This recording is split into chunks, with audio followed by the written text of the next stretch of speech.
పొద్దున్నే లేచి సూర్యుని చూడబోయా, వినాయకుడు ఏమిటో శివుడు ఏమిటో అన్నీ తెలుసు. సూర్యుడినే చూడండి, అందరు దైవాలు మనకు కనపడరమ్మా. మన అదృష్టం సూర్య భగవానుడు ప్రత్యక్ష దైవం. కనపడుతున్నాడు, హాయిగా కనపడుతున్నాడు. 15 కోట్ల కిలోమీటర్ల దూరంలో ఉండి ఒక కిరణం మనకి ఇక్కడికి చేరాలంటే 9 నిమిషాలు పడుతుంది.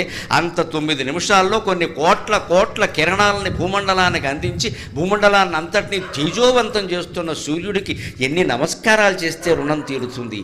అందుకే హిందువులు కనిపెట్టిన ఒకే ఒక యోగాభ్యాసం సూర్య నమస్కారం. యువతరం అంతా అది చెయ్యాలి. జమ్ము కాదు పనిలే. డాబా మీద సూర్య నమస్కారాలు చేయి. అది కొనడు, 4 యంత్రాలు కొంటాడు, పైకి లేపుతాడు, కిందకి తీస్తాడు, 4 రోజులు వాడతాడు. 4 రోజులు అయ్యాక దాని మీద తువ్వాళ్ళును బనీన్లు ఆరేస్తాడు.